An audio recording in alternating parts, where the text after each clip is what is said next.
Es ist die Nacht vom 10. auf den 11. Mai 2014. Ihre Nacht. Ich habe den Eurovision Song Contest gewonnen. Und das... Ja, das ist das erste Mal in meinem Leben, dass ich was gewonnen habe.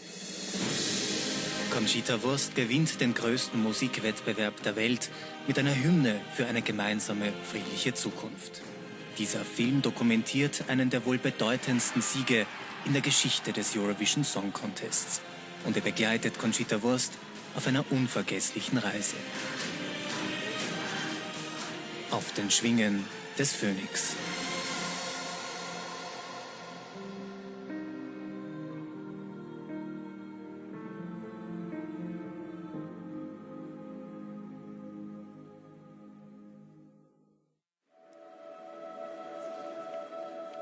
Kopenhagen. Kein Morgen wie jeder andere in der dänischen Hauptstadt. Am Hafen der Kaufleute, dort wo die Dänen einst Schiffe bauten, beginnt die Reise des Phönix. In einer ehemaligen Schiffswerft. Hier wird Conchita heute zum ersten Mal die Song-Contest-Bühne betreten. Ich liebe es. Im Abendkleid zu einem Morgentermin. Ich habe in keiner Sekunde damit gerechnet, dass ich gewinnen könnte. In keiner Sekunde. Und selbst als ich gewonnen habe, habe ich es nicht geglaubt.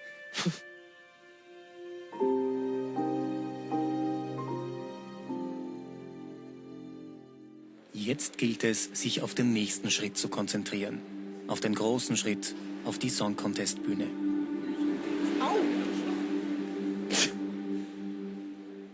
Wir haben da ja irgendwie so herumgeblödelt. Aber ich war schon sehr nervös.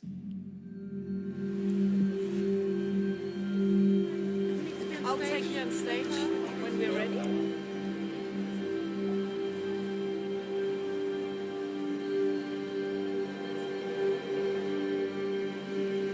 Dann stand ich auf der Bühne und dann ist man für ungefähr 5 Minuten so ganz alleine. Es ist dunkel, es ist diese Riesenhalle. Und dann gucke ich mich so um und denke mir, jetzt bist du da, wo du immer hin wolltest. Und das war so ein überwältigendes Gefühl, dass ich wirklich zu tun hatte, nicht zu weinen. Und das war wirklich hart. All right, everyone. Standby for Austria. Rise like a phoenix. Das war wohl einer der eindrucksreichsten Momente der Song Contest Zeit. 3, 2, 1, go. An Conchitas Auftritt arbeitet ein ganzes Team bereits seit Monaten. Es geht um die alles entscheidenden 3 Minuten auf der großen Bühne. Nichts wird dem Zufall überlassen. Haare, Make-up, Kostüm, jeder Blick, jede Bewegung muss sitzen. Der Wind war einfach viel zu stark beim ersten Durchgang. Ich dachte wirklich, meine Haare liegen gleich in der Ecke. Und das ist bei mir nicht unrealistisch. Also ich wollte gar keinen Wind haben. Sie haben mir gesagt, sie würden mir wirklich Wind anraten, aber eben nicht so viel. Und das sind so die Kompromisse, auf die man dann eingeht. Und im Endeffekt hat sie, glaube ich, ganz gut funktioniert. Bereits vor ihrem Sieg beim Eurovision Song Contest ist Conchita Wurst in Kopenhagen die Nummer 1. In der Gunst der internationalen Medienvertreter. Ich liebe es, Leuten zu erklären, worum es mir geht. Ich liebe Aufmerksamkeit. Also darum machen wir Künstler auch das, was wir tun, unter anderem einfach, weil wir das brauchen. Diese Möglichkeit, ganz viele Leute zu unterhalten. Ob ich jetzt auf der Bühne stehe und die Leute unterhalte durch Singen oder in einem Interview mit den Journalisten scherze. You got a hilarious question yesterday that I just have to repeat here. How long do you take in hair and makeup? Oh, yes. I said, I don't know because I'm not in the room when my hair is done. So. Conchita gibt hunderte Interviews und lässt dabei keine Gelegenheit aus, ihre Botschaft zu verbreiten. Ich mache das in erster Linie einfach, weil ich will, dass sich etwas verändert in unserer Gesellschaft und weil ich möchte, dass einfach mehr Respekt in unserer Gesellschaft Einkehr findet. Und Ich mache das nicht, um jemandem zu gefallen, weil ganz vielen gefällt das eben auch nicht, was ich tue. Ich mache das, weil ich es will. Egal, wo Conchita in diesen Tagen erscheint, die Diva steht im Mittelpunkt. Doch wie wird Europa auf die ungewöhnliche Song-Contest-Teilnehmerin aus Österreich reagieren? Wird Conchita Wurst heute Abend den Einzug in das Song-Contest-Finale schaffen? Heute geht es im Semifinale um alles oder nichts.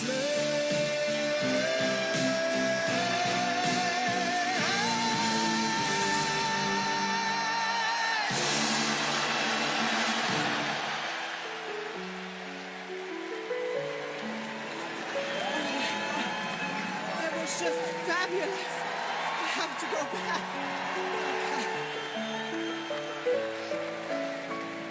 Nach dem Semifinalauftritt war das natürlich so, dass ich mir dachte, so, und jetzt habe ich alles getan, was ich konnte.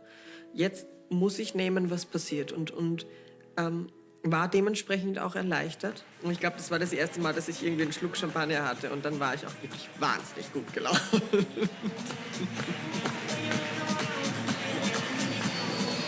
Doch schon bald kippt die Stimmung. In wenigen Momenten schlägt die Stunde der Wahrheit. This is the moment we have all been waiting for. Gelingt Conchita der Einzug ins Finale?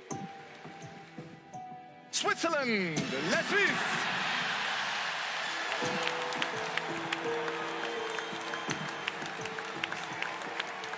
Poland, La Pologne! Greece, La Grèce, Malta, Romania, Norway! Ein Land nach dem anderen jubelt über den Finaleinzug, während Conchitas Chancen schwinden. 8 countries are still hoping to get their ticket to the final, but only 3 spots remain. Nicht dieses Mal. Nicht dieses Mal. Ich war schon so oft in dieser Situation. Und ich dachte mir, nein, dieses Mal bitte, bitte nicht. Ich will jetzt einfach diese Runde weiter. Und ich dachte mir wirklich kurz, das kann es jetzt nicht sein. Jetzt ist nur noch ein allerletzter Startplatz übrig. Wird das große Song-Contest-Finale ohne den Publikumsliebling Conchita stattfinden? The 10th finalist is...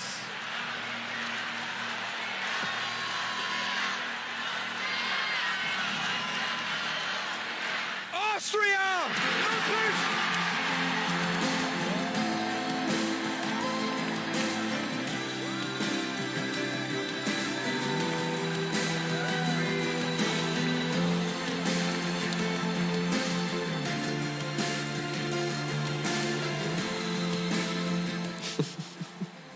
Wie ich mich gefreut habe.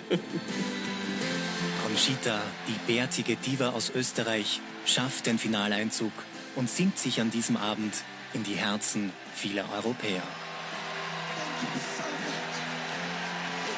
Das war für mich so überwältigend, weil diese Menschen wirklich zu 100% das wollten, was sie auf der Bühne gesehen haben.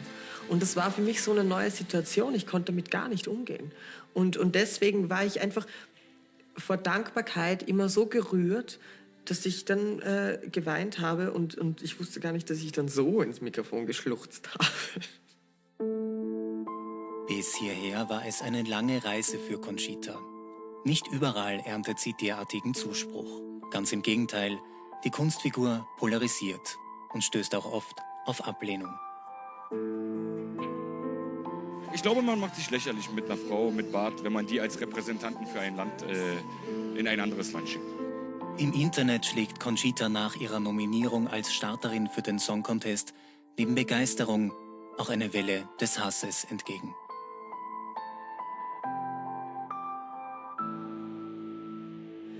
Es würde mich verletzen, würde es mich interessieren. Und das ist wahnsinnig unhöflich. Das weiß ich. Aber es interessiert mich nicht. Schmerzhafte Erfahrungen, die auch der Erschaffer der Kunstfigur Conchita, der Steirer Tom Neuwirth, schon früh machen musste. Er entwickelt schon als Kind eine facettenreiche Persönlichkeit, die sich zugesteht, sie selbst zu sein. Oft ausgelacht, ausgegrenzt. Die Situationen sind schlimm und das kennen wir alle in allerlei Hinsicht. Aber Zeit heilt alle Wunden und danach lernt man was draus. Sind es diese Verletzungen, die Tom Neuwirth antreiben, mittels Conchita die Stimme für eine Zukunft ohne Hass zu erheben? Wir alle erfahren in unserem Leben Dinge, die wir lieber sein lassen würden, wenn wir es uns aussuchen könnten. Aber so spielt es nun mal nicht. Und ich bin dafür wirklich dankbar. Ich weiß nicht, wie ich heute wäre, hätte ich ein unbeschwertes Leben gehabt. 2011 erweckt Tom Neuwirth die Kunstfigur Conchita zum Leben. Ich muss dir ehrlich sagen, ich weiß nicht genau, ob du Mann oder Frau bist, aber du bist ein... Von nun an schenkt Conchita Hoffnung. All jenen, die sich eine offene, tolerante Gesellschaft wünschen. Ich glaube einfach daran und ich muss daran glauben, dass wir einfach in eine Richtung gehen, in der es besser wird. Mit ihrem Auftritt im Semifinale des Eurovision Song Contests wird Conchita einem Millionenpublikum bekannt. Und an diesem Abend für viele bereits zur Ikone. Vor allem die Schlusspose ihres Bühnenauftritts brennt sich in das kollektive Gedächtnis ein. Das war für mich das logische Ende. Einfach dort zu stehen. Ich glaube, Celine Dion hat das mal gemacht. Und von der habe ich mir das abgeguckt. Das ist nicht meine eigene Idee. Manche Fans erkennen in der Schlusspose gar eine religiös anmutende Ikonografie. Conchita, ein Messias? Ja, der religiöse Zugang kam doch immer sehr, sehr oft. Der ist von mir nicht gewollt. Also das ist einfach die Assoziation der Menschen und dabei muss man es auch belassen, glaube ich. Den Vergleich mit Jesus kennt jeder Mann mit langen Haaren und einem Bart. Aber nichtsdestotrotz bin ich immer noch Conchita und nicht mehr und nicht weniger.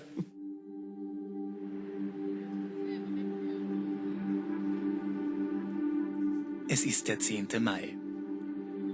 Der Tag der Entscheidung in Kopenhagen. In wenigen Stunden beginnt das Finale des Eurovision Song Contests.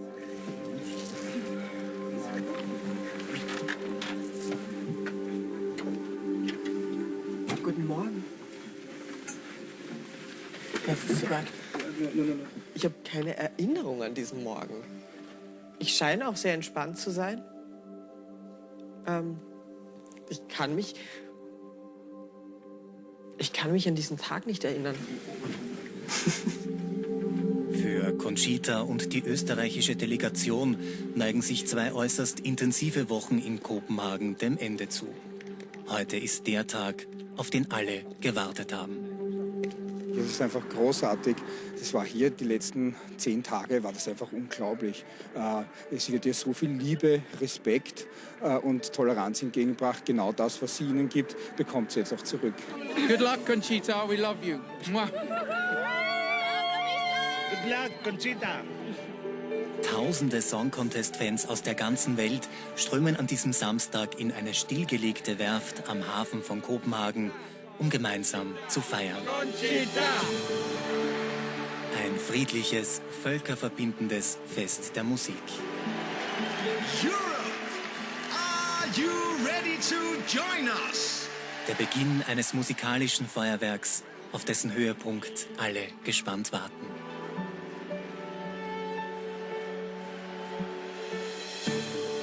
Der Song Contest verbindet an diesem Abend 200 Millionen Menschen. Sie blicken nach Kopenhagen und hoffen auf ihre Künstler, die in wenigen Momenten die größte Musikbühne der Welt betreten.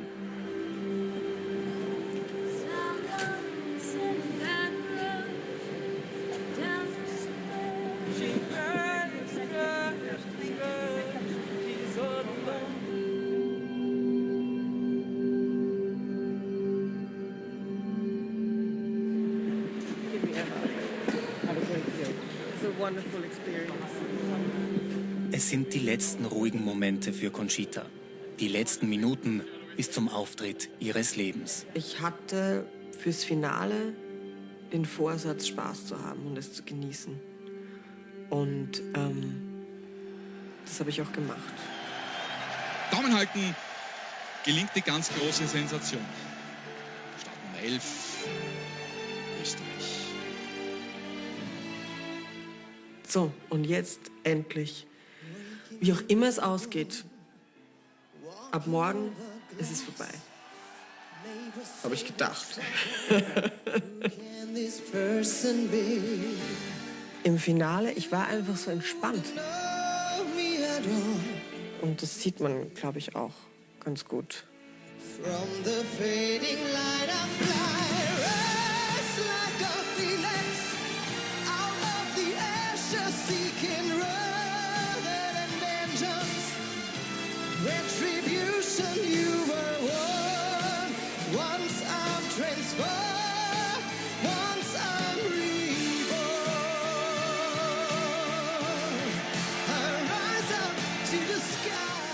Rise Like a Phoenix ist ein Liebeslied, aber auch eine Hymne für ausgegrenzte, unterdrückte Menschen.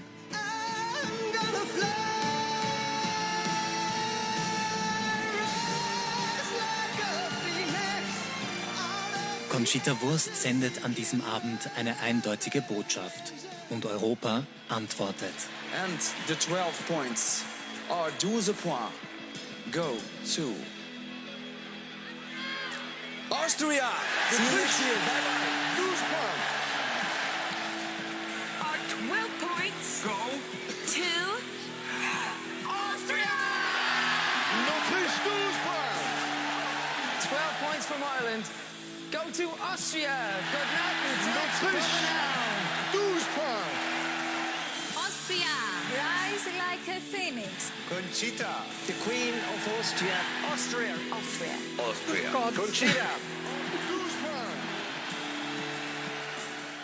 Es ist immer wieder das Gleiche und immer wieder, wenn ich es sehe, könnte ich weinen, weil es so überwältigend ist. Und, oh Gott. Und, es erfüllt mich immer noch mit so einer wahnsinnigen Dankbarkeit.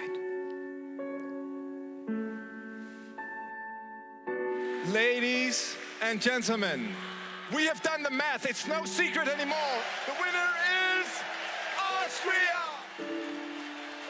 Congratulations to Conchita, Queen of Europe.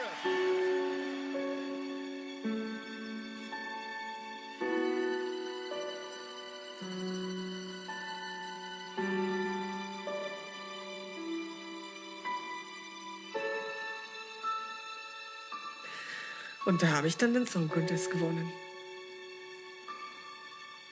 Also es ist überwältigend. Ich kann es jedes Mal, wenn ich das sehe, und ich habe es wirklich schon oft gesehen, jedes Mal muss ich weinen. Und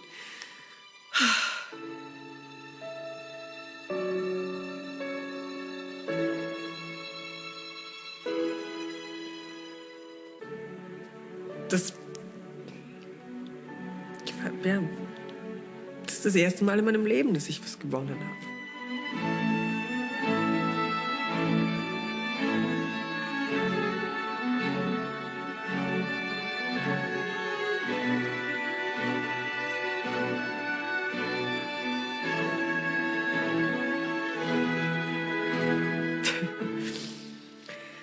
Ach Gott, ob ich das jemals verdauen kann. Der Sieg von Conchita Wurst ist einer der bedeutendsten in der Geschichte des Eurovision Song Contests. Denn mit ihr gewinnen an diesem Abend auch all jene, die an eine gemeinsame, friedliche Zukunft glauben. Freunde von mir waren natürlich nicht mit, die haben sich das hier angesehen und waren glücklich und haben geweint und haben gefeiert. Und dann fragt eben die Moderatorin, ob ich denn noch was sagen möchte. Und meine Freunde dachten so, nein, sie kann doch jetzt nicht reden. Do you have any words at all? I do. Dann sage ich, yes, I do. Und alle so, oh mein Gott, nein, sie ruiniert sich jetzt den Moment ihres Lebens. This night is dedicated to everyone who believes in a future of peace and freedom. You know who you are. We are unity and we are unstoppable. Und dann habe ich das gesagt und sie alle so, was? da irgendwie noch was rauskam, was Sinn gemacht hat, hat auch mich überrascht. Ja, mir war das einfach wahnsinnig wichtig. Weil, wie gesagt, ich stand da in erster Linie für mich und deswegen wollte ich auch meine Gedanken loswerden. We Are Unstoppable ist für mich nicht reduziert auf Hautfarbe, sexuelle Orientierung, Mann, Frau. Ich habe keine spezifische Gruppe damit gemeint. Wenn es eine Gruppe zu nennen gäbe, dann wäre es die Gruppe der Menschen, die daran glauben, dass wir miteinander respektvoll umgehen können. Conchita Wurst. Die Welt hat einen neuen Star und feiert ihn. Für Conchita selbst bleibt in dieser Nacht allerdings kaum Zeit, ihren Triumph zu genießen. Auf sie warten turbulente Stunden. An diese Busfahrt kann ich mich erinnern. Weil ich mir noch gedacht habe, ist das jetzt das ESC-Gewinner-Standardprogramm, das wir da jetzt bekommen? Rein in den Bus, Champagner und ab in den Euroclub, das dachte ich mir noch. Ist es das Einzelmenü? Im Kopenhagener Euroclub feiern die Fans von Conchita ihren Triumph bereits seit Stunden. Sie feiern den Sieg der bärtigen Diva aus Österreich, die viele hier von Anfang an unterstützt haben.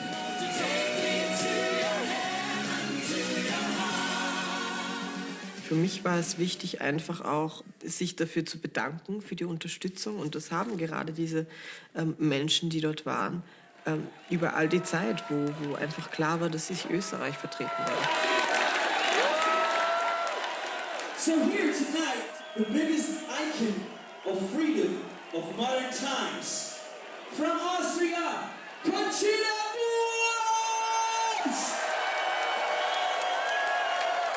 Das war das erste Mal, dass ich das Gefühl hatte, oh mein Gott, so fühlt sich das an, wenn man richtig berühmt ist.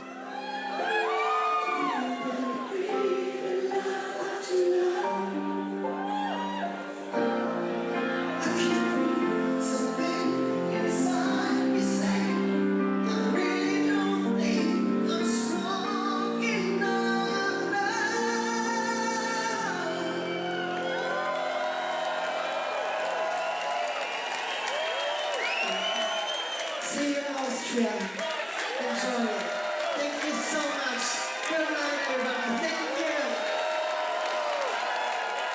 you. In dieser Nacht holt Conchita Wurst den Eurovision Song Contest nach Österreich, wo sie in nur wenigen Stunden ankommen wird.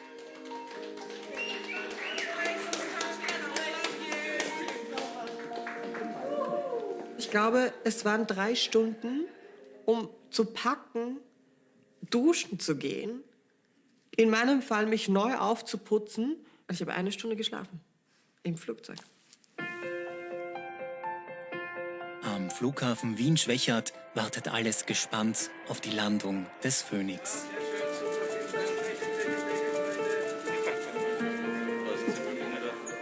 Nach einer langen Reise ist Conchita endlich zu Hause angekommen.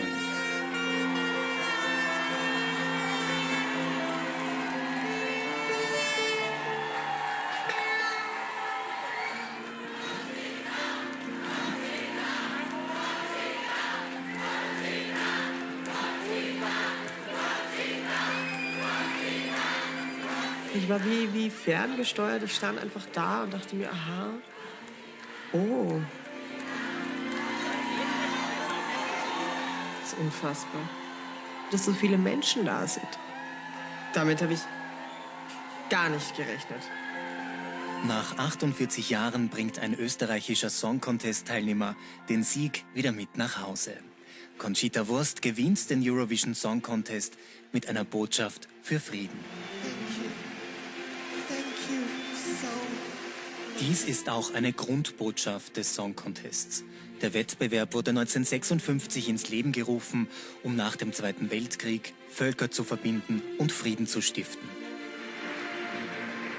Nicht der Preis, der hier vergeben wird, ist das Wichtigste, sondern die Tatsache, dass die Stimmen so vieler Nationen gemeinsam in einer solchen Veranstaltung erklingen. Conchita Wurst reiht sich in die Reihe derer ein, die die Song Contest Bühne als Sieger verlassen. Evergreens, Weltstars, Legenden. Sie alle haben den größten Musikwettbewerb der Welt für sich entschieden. Nun kommt er wieder nach Österreich. Der Sieg von Conchita Wurst ist ein besonderer. Nie zuvor haben in der Geschichte des Wettbewerbs mit einem Sieg so viele gewonnen. Ich realisiere es bis heute nicht. Wenn ich es mir bewusst vorsage, wird mir eigentlich erst klar, wie groß das ist, was ich da erleben durfte. Es erfüllt mich immer noch mit so einer wahnsinnigen Dankbarkeit.